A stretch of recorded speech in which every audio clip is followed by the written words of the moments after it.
Alhamdulillah Rabbil Alamin wa salatu wa salam ala Sayyid al-Mursalin.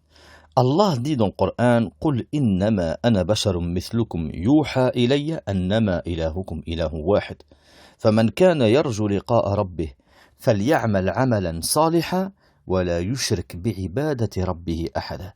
Ce verset-là, Allah il dit, dans une traduction à sens rapproché, il dit au prophète, dis, ya Muhammad, je ne suis qu'un être humain comme vous.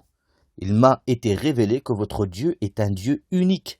Quiconque donc espère rencontrer son Seigneur, qu'il fasse de bonnes actions et qu'il n'associe dans son adoration aucun à son Seigneur. Ici, Allah il te montre une chose très importante. La première, il te dit Annama ilahukum ilahu wahid. Vous avez un seul Seigneur qui mérite d'être adoré. C'est le seul. Et que tout ce que vous allez adorer en dehors de lui ne le mérite pas cette adoration. Et ils ne peuvent en rien vous donner ce que vous voulez, ou vous protéger de ce que vous avez demandé la protection, ou même vous nuire. En rien. On a un seul Seigneur qui mérite l'adoration et qui doit être adoré.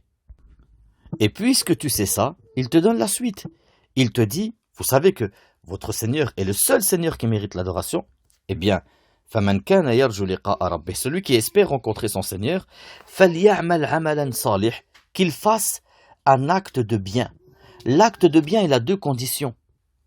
Al-amal salih, il faut qu'en premier, il soit pour Allah, mukhlis lillah, pour Allah. Et en deuxième, muttabi'an li rasulillah. Il doit le faire aussi comme le prophète, sallallahu alayhi wa sallam, il a dit, et une fois que tu as fait ça, وَلَا يُشْرِكْ بِعِبَادَةِ رَبِّهِ أَحَدًا, يعني t'associes rien avec Allah. هذه نكرة في سياق النهي تعم كل أحد مما يعبد من دون الله. يعني أحدا, en bref, global. Tout ce qui est, ou n'importe quoi adoré en dehors d'Allah, là, il y a juste que tu l'associes à Allah. Que ce soit pierre, arbre, statue, animal, être humain, soleil, la lune, un ange, personne, لا يجوز. أحدا نكرة في سياق النهي تعم كل أحد مما يعبد من دون الله. Ça veut dire, en bref, avec ton adoration, tu ne dois vouloir que Allah. Que Allah. Ni tu fais une adoration pour autre que Allah directement, comme quelqu'un qui va se prosterner pour Jésus, ni tu fais une adoration, tu vas adorer, faire semblant d'adorer Allah pour plaire à quelqu'un. Ce qu'on appelle ar-riya, l'ostentation.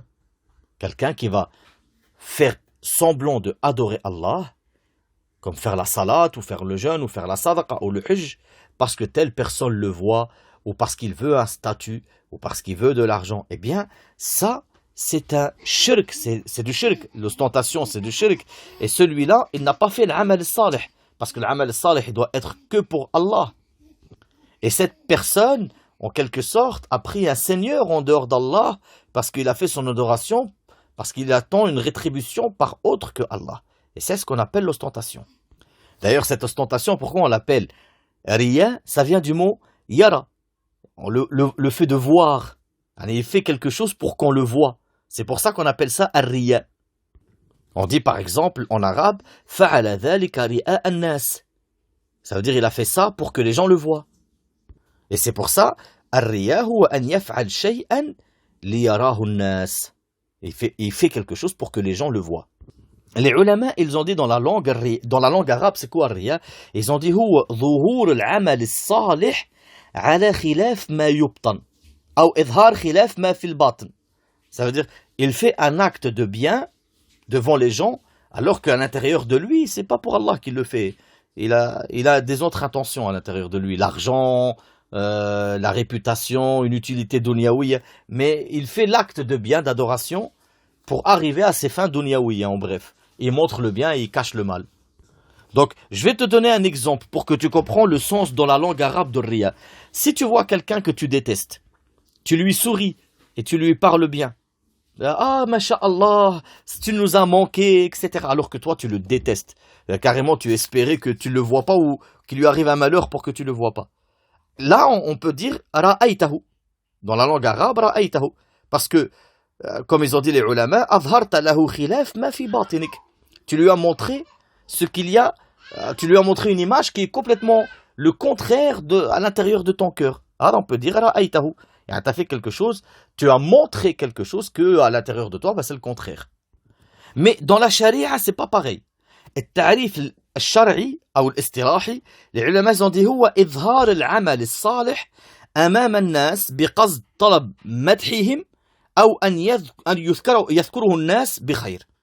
إظهار العمل الصالح, montrer un acte d'adoration devant les gens avec l'intention qu'ils t'élogent ou alors que les gens le citent avec bien, oh masha'Allah, le gars là, c'est le premier qui rentre dans la mosquée, Allahumma barik, c'est toujours le dernier qui sort, alors que lui il s'ennuie en fait, il attend juste que les gens ils l'élogent. Hada huwa ar-riya. Certains ulama, ils ont dit, comme le Jurjani par exemple, il a dit ar-riya tarkul ikhlasi fil amali bi mura'ati ghayri Allah fihi. Ça veut dire délaisser la sincérité pour Allah dans les actes parce que tu veux la rétribution de autre que Allah. J'essaye de faire des traductions à peu près, les frères. Je m'excuse si c'est pas exactement comme c'est. En fait, le tarif le plus simple, c'est celui de Ibn Hajar. Il a dit, le riya c'est quoi? Iradatul amil bi'ibadatihi ghayr wajh Allah ta'ala. Ça veut dire quelqu'un qui va faire une adoration, mais qu'il veut par cette adoration-là autre que Allah. Il veut par cette adoration-là autre que Allah. Il a vu un riche shir passé qui aime les prières et lui il s'est dit peut-être que s'il me voit prier il va me donner de l'argent. Il se met à faire une salate longue et il pleure dans la salate. Il veut pas Allah, il veut que ce shir lui donne de l'argent ou alors qu'il fasse une réputation bonne. Et Allah il en parle de riya dans le Coran, par exemple dans la sadaqa. Allah dit ya ayyuhalladhina amanu la tubtilu sadaqatikum bil manni wal adha kalladhi yunfiqu malahu ri'a an-nas wa la yu'minu billahi wal yawmil akhir. Yani, vous qui avez cru, n'annulez pas vos sadaqa bil man wal adha. Al-man, le mannan, c'est celui qui va te rappeler à chaque fois ce qu'il t'a donné. Si c'était pas moi, tu serais dans le clochard. Si c'était pas moi, tu serais. Wal adha, huwa al-istikhdam al-ghayr bima a'taytah. Tu lui prêtes de l'argent. Le lendemain, tu as un déménagement à faire. Aide-moi, il va te dire j'ai pas le temps. Moi je t'ai donné et toi tu me donnes pas, etc. Tu te sers de ce que tu lui as donné pour l'utiliser. Il a dit comme celui qui dépense son argent ri'a an-nas, par ostentation vers les gens, alors qu'en réalité la yu'minu billahi wal yawmil akhir. Il ne croit pas en Allah et au jour du jugement dernier. Il fait quelque chose pour les gens, pas pour Allah. Et Allah, il cite aussi les hypocrites par rapport à l'ostentation qu'ils font dans la salat. Il dit innal munafiqin يخادعون الله وهو خادعهم وإذا قاموا إلى الصلاة قاموا كسالى يراؤون الناس ولا يذكرون الله إلا قليلا. يعني les hypocrites quand ils se réveillent ils font la salat, ils la font avec la pire des fainéantises, ils ne font que pour montrer aux gens et ils n'évoquent Allah que très peu en réalité. Et encore que très peu, qu'est-ce qu'il veut dire? Est-ce que ça veut dire qu'ils évoquent quand même Allah un petit peu? Non, pas du tout. Ils évoquent Allah très peu, ça veut dire qu'ils l'évoquent simplement pour que les gens les voient évoquer Allah. C'est ça ce peu. Même le peu là qu'ils le font, c'est simplement pour trahir les musulmans. Donc, et ça, ils le font. Ils font de l'ostentation simplement. Et Allah il nous parle même des prieurs qui font la prière pour. Il les met en garde. Malheur aux prieurs. C'est des musulmans. Malheur aux prieurs. Ils négligent leurs prières. Ils font l'ostentation. Et ils font l'ostentation ou le ma'oun, ils empêchent l'aide. Et il y a plusieurs sens dans al-ma'oun ici. Mais nous aussi, on est concentré sur riya. Et ce riya, l'ostentation, elle est gravissime. Elle est dangereuse. Car le prophète, sallallahu alayhi wa sallam, il en a eu peur. Et quand je dis il en a eu peur pour nous. Parce que le prophète, sallallahu alayhi wa sallam, il nous dit inna akhwaf ma akhafu alaykum ash-shirk al-asghar. قال وما الشرك الأصغر يا رسول الله قال الرياء يقول الله إذا جزي الناس بأعمالهم اذهبوا إلى الذين كنتم تراؤون في الدنيا فانظروا هل تجدون عندهم جزاء. Et le hadith il est rapporté par Ahmed et il est rapporté aussi par al-Bayhaqi. Yani le prophète sallallahu alayhi wa sallam il nous dit la chose que j'ai le plus peur pour vous c'est le petit shirk. Il l'a appelé shirk asghar. Ils ont dit ya Rasulallah c'est quoi le shirk asghar? Il a dit l'ostentation. Il dit l'être humain, Allah Azza wa Jal, quand l'être humain il va venir vers lui qui faisait l'ostentation, eh bien, il va faire salat, il va faire... Et Allah, il va lui dire, va vers celui pour qui tu faisais l'adoration, regarde s'ils peuvent te donner une rétribution. Et bien sûr, ils leur donneront rien. Et subhanallah, dans une riwaya, les sahaba étaient en train de parler de le Masih ad-Dajjal, de l'Antéchrist. Et malgré ça, le prophète sallallahu alayhi wa sallam, il leur dit, vous voulez que je vous montre la chose que j'ai le plus peur pour vous que le Masih ad-Dajjal? Et subhanallah, c'est incroyable. Le prophète qui leur dit, Ala ukhbirukum bima huwa akhwafu alaykum indi min al-Masih ad-Dajjal. Pourtant, le Masih ad-Dajjal, c'est la plus grande des fitna. Et le prophète sallallahu alayhi wa sallam, il a peur des fitna de sa communauté. Et pourtant, il leur dit, j'ai plus peur pour vous d'une chose, plus que le Masih ad-Dajjal. C'est quoi, ya Rasulallah? Et il a dit, Ash-shirk al-khafi, le shirk caché. الرياء, l'ostentation. يقوم الرجل فيصلي فيزين صلاته لما يرى من نظر الرجل. يعني l'un d'entre vous, il se lève et il embellit sa salat parce que les gens ils le voient. Comment ça se fait que le Masih ad-Dajjal, c'est la plus grande des fitna, et pourtant le prophète sallallahu alayhi wa sallam, il nous dit que shirk al-khafi, al-riya, il en a plus peur pour nous que le Masih ad-Dajjal. Eh bien les ulama, ils ont dit parce que le Masih ad-Dajjal, il a des signes qui sont clairs et nets. Le Nabi sallallahu alayhi wa sallam nous a dit comment le reconnaître. Il est afhaj, il est a'raj. Afhaj, il a les jambes arquées. Certains ils ont dit il a les genoux collés et les jambes et les pieds comme un pingouin. Il est petit, il a un œil comme un raisin sec, borgne, et l'autre œil mudawwar kal kawkab ad-durri. Il est tout rond comme un œil d'un trisomique, aveugle d'un œil et l'œil écrasé comme un raisin sec. Il voit avec, écrit sur son front, kafr. Il y a des signes qui montrent que c'est lui une fitna. Et c'est un menteur, il ment, il leur dit, je suis un arabe bokum, je suis votre seigneur. On va savoir que c'est un menteur. Alors que Riya, il n'a pas de signe. Riya, l'ostentation, elle rentre dans ton cœur comme la fourmi la plus noire, la nuit la plus noire. Tu le reconnais pas. D'accord? Et même il devient une habitude chez toi.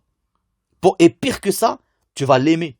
Tout le monde aime être élogé, telle personne, masha'Allah. Et Riya, c'est ça sa dangerosité. C'est qu'il rentre dans ton cœur, tu le sens pas, tu le vois pas, et en plus de ça, tu vas aimer ça parce que les gens ils vont t'éloger, et tu vas croire que tu es élogé par rapport à ta bienfaisance, par rapport à ta piété, etc. Tu es en train de nager dans l'ostentation sans même t'en apercevoir. C'est pour ça que le prophète, il a eu peur pour nous de Riya, plus que de le Masih ad-Dajjal. Parce que Riya, sa fitna, elle est invisible, alors que le Masih ad-Dajjal, on le voit arriver. De plus, une autre chose que les ulama ils ont dit le Masih ad-Dajjal, il a une époque où il va venir. Certains vont vivre à l'époque de le Masih ad-Dajjal, mais la plupart d'entre nous, ils vont pas le vivre. Alors que Riya, il peut toucher n'importe lequel d'entre nous, à n'importe quel moment et à n'importe quel endroit. Le Masih ad-Dajjal, non, il y aura une époque précise pour sa fitna. Contrairement au Riya, qui n'a pas de limite. Il peut toucher n'importe qui, n'importe quand. Mais il faut faire attention à une chose quand même. C'est que, même si tu caches l'ostentation, il faut faire attention. Parce que tu peux le cacher devant les gens. Mais devant Allah, Allah il te dit, وَإِن تُبْدُوا مَا فِي أَنفُسِكُمْ أَوْ تُخْفُوهُ يُحَاسِبْكُمْ بِهِ اللَّهُ. Tu caches ce qu'il y a en toi, tu le dévoiles, Allah il va te juger par rapport à ça. Et il te dit, إِنَّمَا الْأَعْمَالُ بِالنِّيَّاتِ. Les actes sont faits par rapport à leur intention. Donc Allah, il connaît ton intention. Il faut faire attention par rapport à ça. Attention, Ar-Riya, il peut être shirk asghar, mais il peut être aussi shirk akbar. Il peut être aussi shirk akbar. Si l'ostentation, elle est dans l'embellissement d'une adoration qui est faite pour Allah. C'est-à-dire que toi, l'adoration, tu l'as fait pour Allah. À la base, avec ou sans les gens, tu vas la faire. Mais que les gens, tu as vu des gens passer, tu as embelli ta prière. À ce moment-là, c'est un petit shirk. C'est un petit shirk.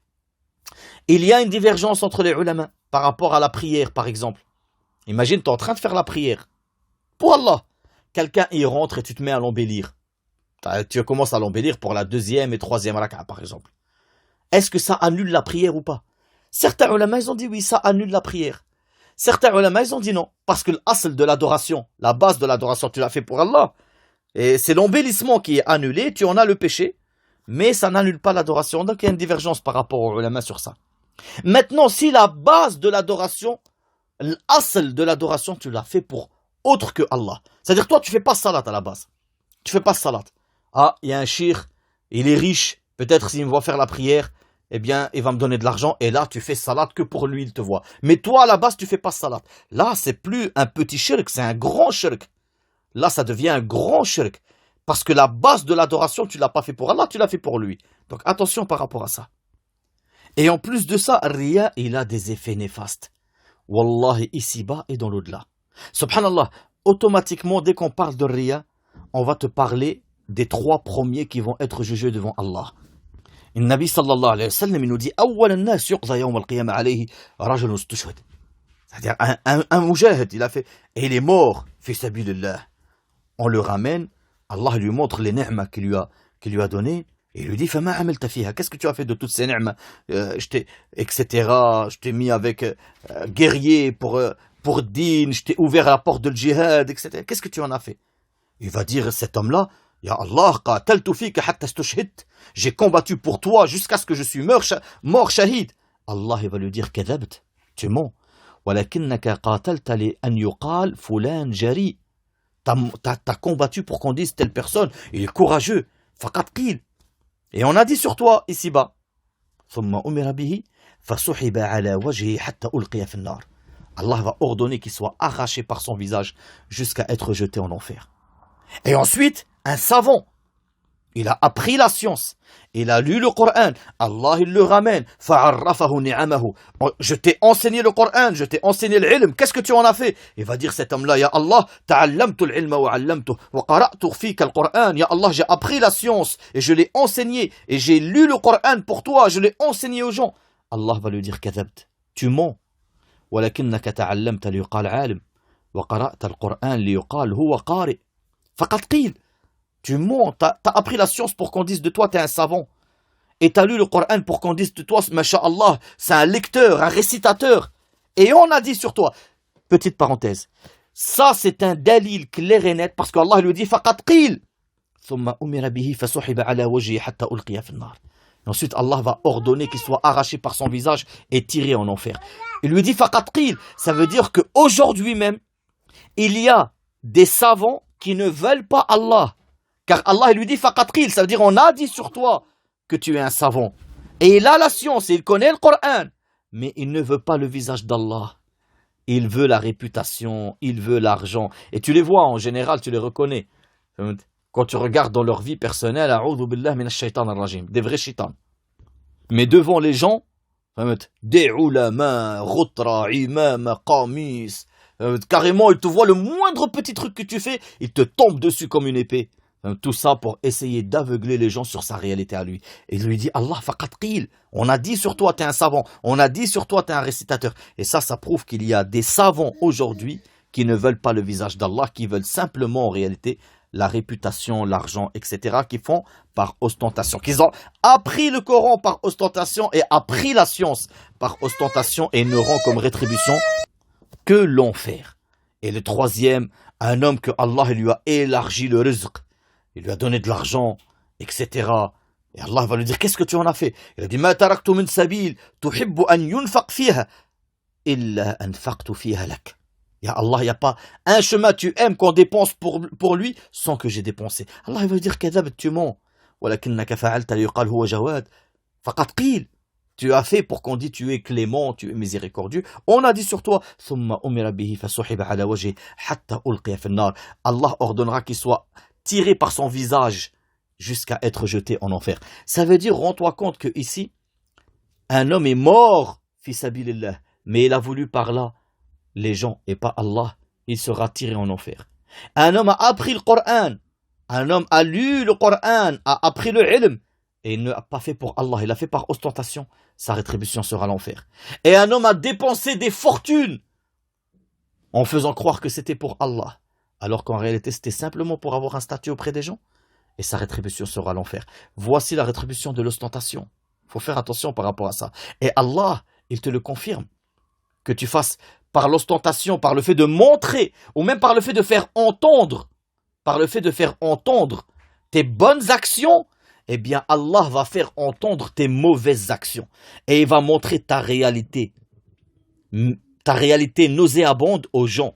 Et dans un hadith, Le prophète sallallahu alayhi wa sallam, il dit Man qama maqama riya, ra Allahu bihi, wa man qama maqama sum'a, samma Allahu bihi.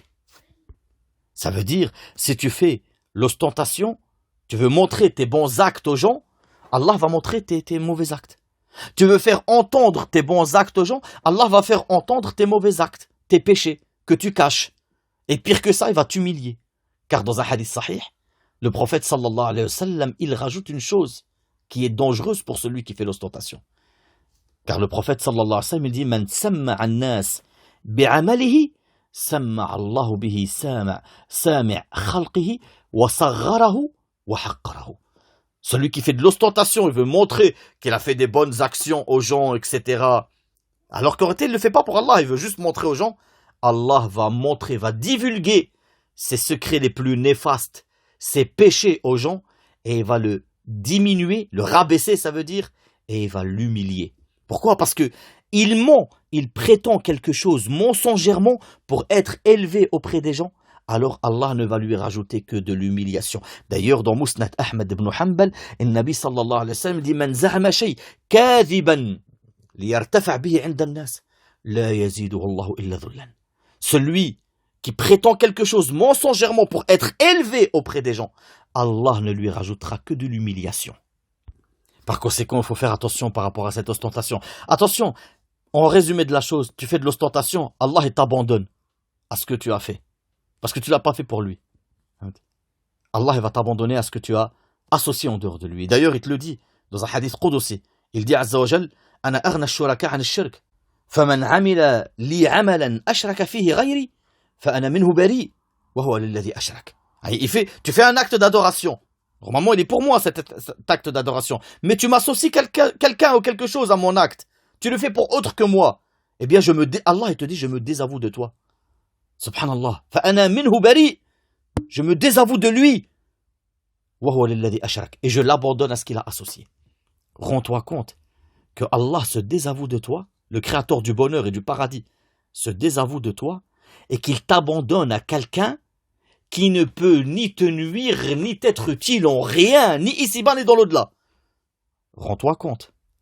Et subhanallah, qu'est-ce que j'aime ce hadith qui est rapporté dans Musnad de Ahmad ibn Hanbal et qui est aussi dans Sunan ibn Majah et que Sheikh al-Albani l'a authentifié. D'après Muawiyah ibn Abi Sufyan, radiyallahu anhu wa ardah. النبي il dit سمعت رسول الله صلى الله عليه وسلم يقول إنما الأعمال كالوعاء إذا طاب أسفله طاب أعلاه وإذا فسد أسفله فسد أعلاه. النبي صلى الله عليه وسلم il dit إنما الأعمال كالوعاء. Les actes sont comme un récipient. إذا طاب أسفله طاب أعلاه. Si le bas du récipient il est bon, il est pur, il est propre, eh bien le haut du récipient, jusqu'en haut de ce qu'il y a dedans, il va être pur et propre. وَإِذَا فَسَدَ أَسْفَلُهُ فَسَدَ أَعْلَاهُ. Mais si ce qu'il y a en bas du récipient, il y a de la moisissure ou quoi que ce soit, ça va abîmer tout ce qu'il y a dans le récipient. Ça va abîmer tout ce qu'il y a dans le récipient. Tu mets une goutte de poison dans le fond de ton verre et tu remplis le verre. Le poison là, il va abîmer tout ce qu'il y a dans le verre. Maintenant, si ton verre il est propre de tout en bas, tu mets dedans, tu peux boire. إِنَّمَا الْأَعْمَالُ كَالْوِعَاءِ. Dites-vous simplement que tous nos salaf salih faisaient très attention par rapport à l'ostentation. Carrément, il a été rapporté que Abu Umama al-Bahili, radiyallahu anhu, c'est un sahabi, il voit un homme, il était en train de pleurer, fait sujoud. Il a dit, طلع على رجل في المسجد وهو ساجد يبكي ويدعو. Il pleure, l'homme il pleure, il fait dua, ya Allah, ya Allah. Abu Umama al-Bahili, radiyallahu anhu, il lui dit, أنت لو كان هذا في بيتك. C'est vraiment toi, t'es un homme bien. Si seulement ça, tu le faisais chez toi. Tu le faisais pas devant nous, dans la mosquée. Tout ça pour éviter l'ostentation. Et Omar ibn Khattab, radiyallahu anhu, il voit un homme, en arabe, il dit, yuta'ti raqabatahu. C'est-à-dire, il faisait salat et il baissait sa tête comme ça, comme un miskin. Et Omar ibn Khattab lui a dit, ya sahib al-raqaba, irfa' raqabatak. Laysa al-khushu' fi al-riqab, innama al-khushu' fi al-qulub.